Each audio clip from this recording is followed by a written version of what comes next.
Bagus Mbak, bagus. Kamu bisa tegas dengan mereka. Dan untungnya juga suami kamu mau yang menuruti kamu. Tapi Mbak, itu tidak bertahan lama Mbak. Setelah itu suamiku berubah Mbak. Aduh Mbak, berubah kayak gimana suami kamu? Dia berbicara ketus sama saya Mbak. Kenapa Mbak? Apa karena kamu menolak permintaan dia? Bukan Mbak, bukan karena saya menolak permintaan dia. Tapi karena perempuan itu. Dia memang duri dalam pernikahan kami Mbak.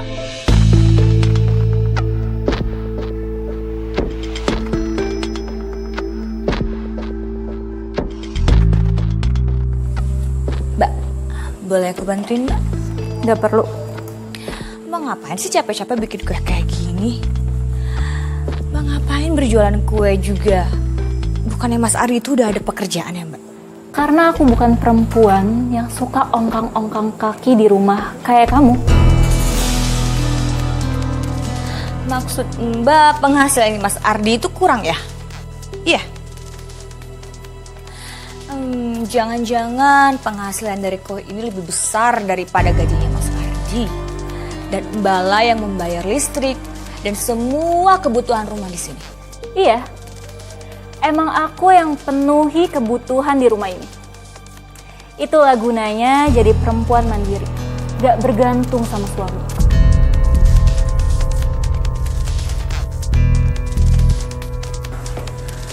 Apa maksud kamu ngomong kayak gitu sama Vina?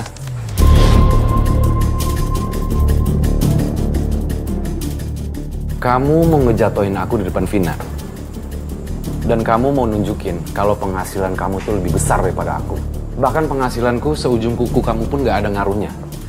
Gitu maksudnya? Mas, aku nggak ngomong kayak gitu, Mas. Memang kata-katamu itu bukan persis kayak gitu. Tapi aku tahu banget apa maksud dan tujuan dari kata-katamu itu. Sudah jelas kan? Kalau maksud kamu itu meremehkan aku di sini. Nggak sekalian aja. Kamu pergi ke tetangga atau ke depan kompleks sekaligus ngasih tahu ke semua orang bahwa aku ini suami yang nggak bertanggung jawab dan penghasilannya lebih kecil daripada kamu. Hah? Ya mungkin aku sekalian ngepel, nyapu, atau masak buat kamu gitu biar aku lebih terhina lagi di mata kamu.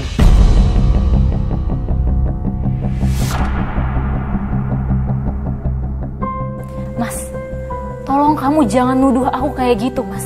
Aku nggak ada sedikit pun buat nggak menghargai kamu, Mas. Kamu kenapa sih jadi sensi kayak gini? Tapi aku ngerasa kamu itu sudah tidak menghargai aku sebagai suami. Paham?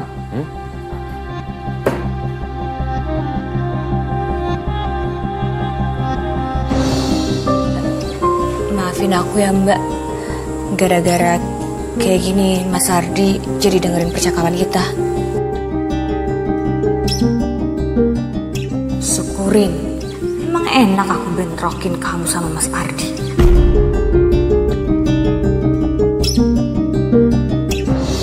Perempuan itu ingin memperkeruh hubungan kamu dengan suami kamu, Mbak. Dia ingin agar kalian berdua tuh jadi saling menyalahkan.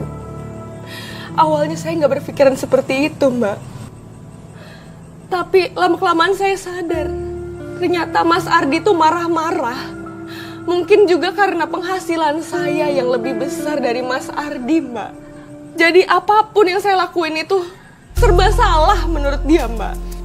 Mbak, menurut kamu, apa tujuan istri kedua suami kamu melakukan ini semua? Pastinya dia ingin menguasai Mas Ardi sepenuhnya, Mbak. Saya yakin itu. Tapi apa yang bikin kamu yakin itu, Mbak? Karena di siang hari itu, saya mendengar semuanya sendiri, Mbak. Setelah itu, semuanya menjadi jelas.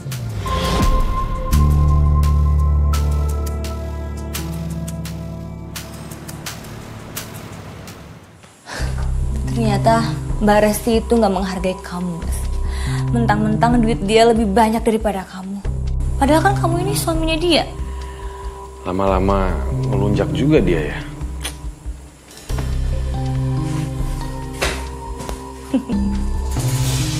Gampang banget bikin Mas Ardi tuh marah.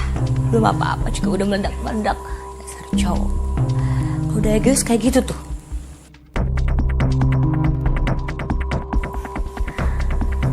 Bagus juga ya niat kamu.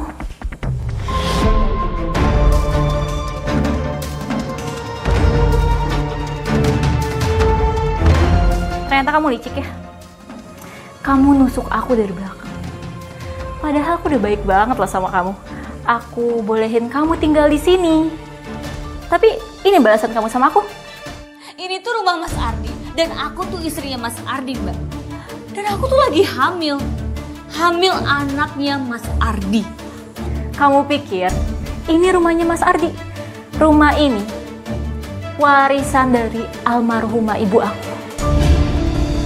Jadi Mas Ardi nggak ada andil apa-apa soal rumah ini. Sekarang kamu keluar dari rumah. Lepasin, Mbak. Keluar kamu! Kamu lebih pantas tinggal di jalanan. Yang berhak mengusir aku di sini tuh hanya Mas Ardi. Kamu tuh nggak ada hak, Mbak. Pasti. Kamu apa-apaan, ha? Kenapa kamu kasar sama Vina? Ini mesti jahat banget. Masa dia dorong-dorong aku ini kan lagi hamil. Gimana kalau nanti aku keguguran? Kamu nggak akan keguguran karena aku dorong. Kamu udah janji kan? Vina bakalan tinggal di rumah kita sampai dia ngelahirin. Nggak, aku berubah pikiran, Mas. Pasti. Vina juga istri aku. Dia butuh tempat yang nyaman sampai dia ngelahirin nanti. Cari tempat lain. Jangan di rumah aku. Aku bisa lebih kasar. Kalau istri kamu ini pasti di rumah aku. Itu hari terakhir saya tinggal bersama suami saya, Mbak. Setelah itu, dia memilih pergi bersama istri barunya, Mbak.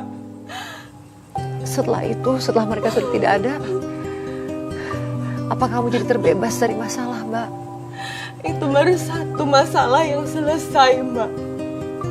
Setelah itu, ada bencana lagi yang menghampiri hidup saya, Mbak. Ya Allah, Mbak. Bencana apa lagi?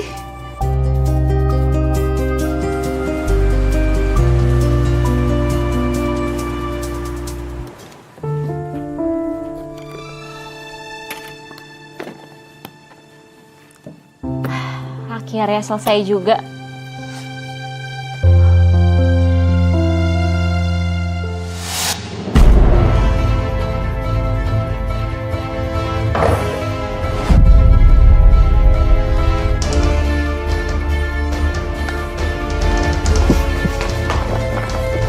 Mas Ardi!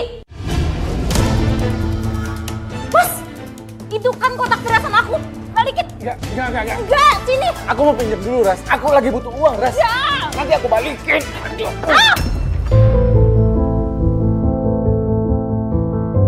Padahal, Mbak, semua perhiasan itu aku beli dengan uangku sendiri. Hasil keringatku sendiri dari jualan kue, Mbak. Dan ada juga pemberian dari ibuku, Mbak. Itu yang membuat aku sangat sedih.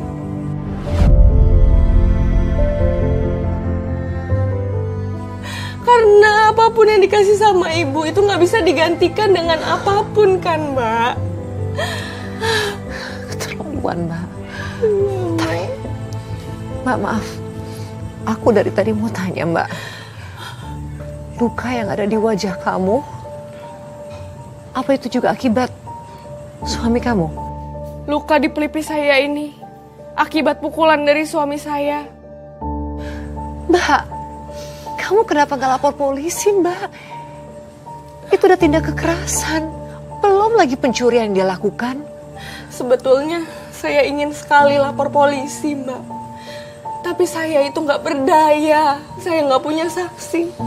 Jadi nggak bisa dilaporkan, Mbak.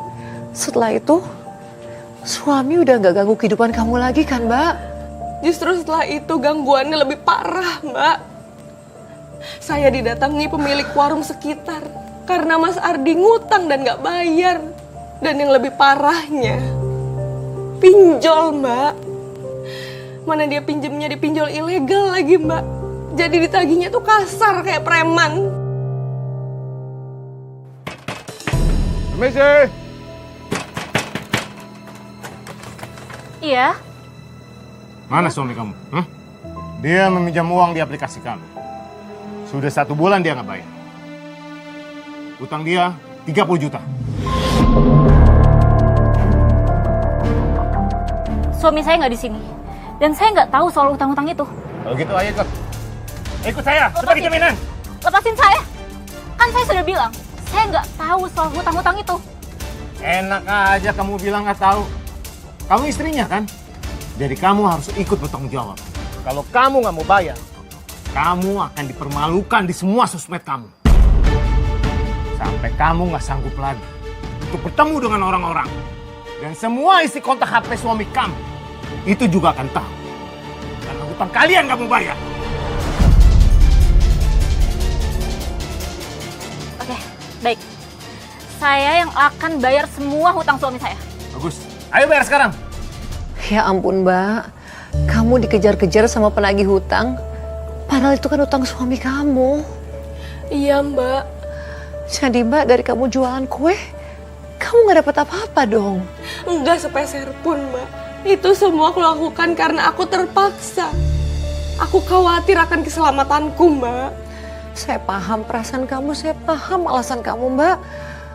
Tapi hal seperti ini nggak bisa dibiarin begitu aja Mbak. Harus ada efek jerak untuk suami kamu dan istri barunya itu.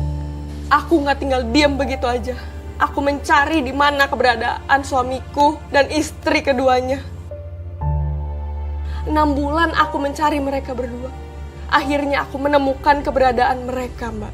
Lewat teman-temannya Mas Ardi. Terus mereka di mana Mbak? Apa mereka pindah kota?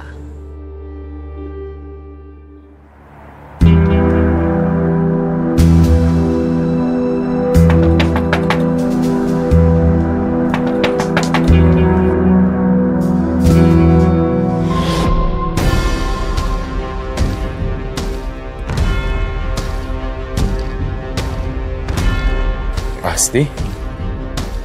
Mbak Rasti?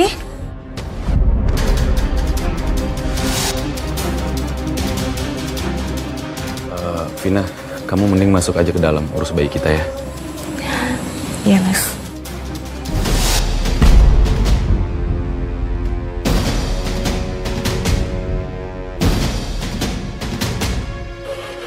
Kamu mau apa kesini, ha? Bisa ya?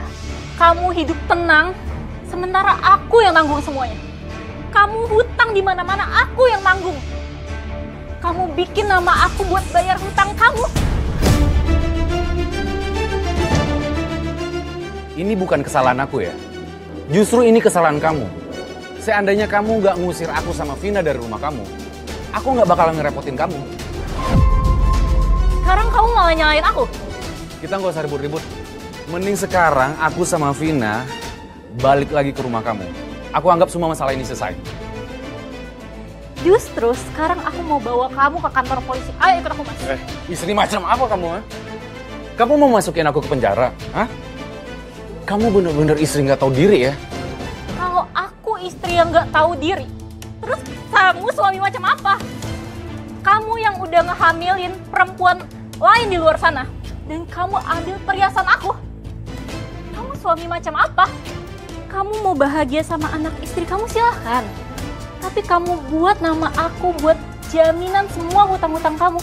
Lihat ya, kamu bakal masuk penjara. Saat saya mencoba laporkan ke polisi, mereka kabur begitu aja, Mbak. Mereka lenyap seperti ditelan bumi. Mungkin mereka belajar dari pengalaman yang sebelumnya. Jadi, nggak ngasih tahu ke siapa-siapa. Teman terdekatnya sekalipun. Mungkin ikhlas saat ini adalah jalan yang terbaik, Mbak. Agar kamu tuh bisa berdamai dengan masa lalu kamu. Mbak benar, saat ini saya sedang berusaha mengikhlaskan semuanya, Mbak. Dan setidaknya kan sekarang kamu sudah mulai bisa hidup tenang kan, Mbak? Sebenarnya saya juga berharap seperti itu, Mbak. Tapi yang terjadi, malah saya kehilangan rumah saya, Mbak. Kok bisa, Mbak? Kenapa rumah kamu, Mbak? Ini buat sama suami kamu? Enggak, Mbak. Mereka berdua itu, Mbak. Suami saya dan istri keduanya membakar rumah saya sampai habis, Mbak.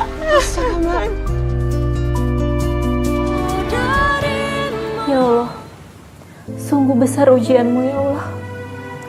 Berikanlah hambamu ini kekuatan biar bisa menghadapinya ya Allah. Amin ya rabbal alamin. Mas, cepet mas. Nanti ada orang ngeliatin kita mas. Mas. Ya sabar ah.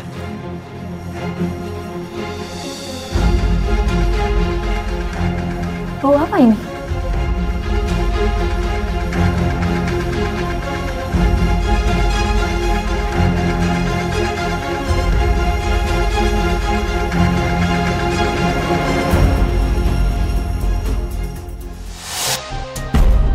Mas, kamu ngapain mas? Aku mau balas semua perlakuan kamu sama aku. Kamu sudah merampas semua hidupku, Rasti. Sampai aku pindah-pindah supaya nggak ketangkep polisi. Sekarang giliran kamu kehilangan kebebasan.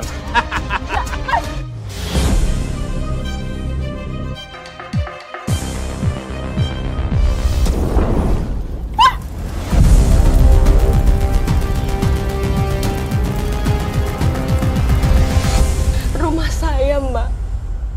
Habis semua dalam kebakaran malam itu, Mbak.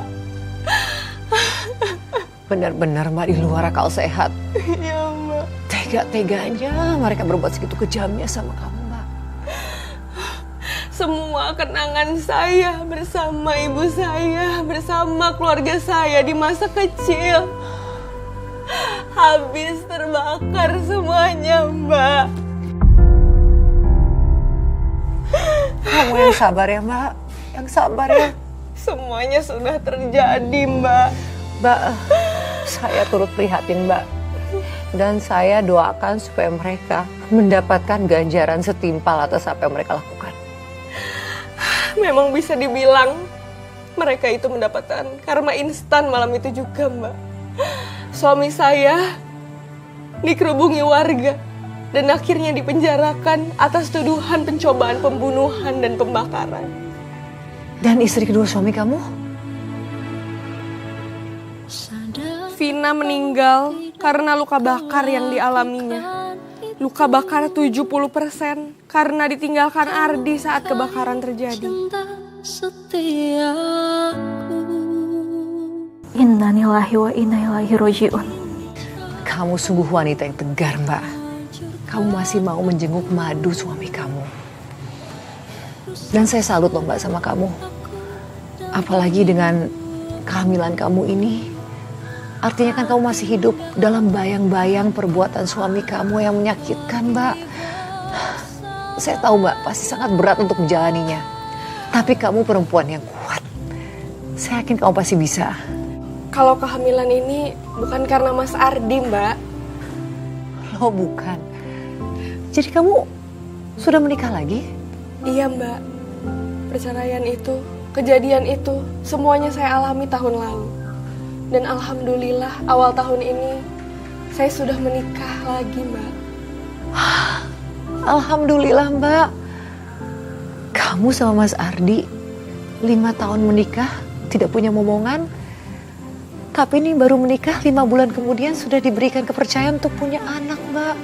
Iya, Mbak. Saya kenal suami ini karena dia rekan bisnis saya, Mbak. Dan dia memperlakukan saya selayaknya seorang istri. Saya sangat dimuliakan, Mbak. Dan sudah selayaknya kamu diperlakukan seperti itu, Mbak. Kamu bahagia, Mbak? Insya Allah bahagia, Mbak. Saya senang sekali, Mbak, mendengarnya. Dan saya ucapkan terima kasih Mbak sudah mau hadir di sini membagikan kisahnya kepada para pemirsa. Sama-sama, Mbak. Pemirsa, dari kisah yang baru saja kita dengarkan tadi, kita belajar mengenai pentingnya menjaga kepercayaan pasangan, utamanya dalam sebuah pernikahan. Terima kasih sudah menyaksikan Catatan Hati Perempuan. Sampai jumpa dalam episode berikutnya.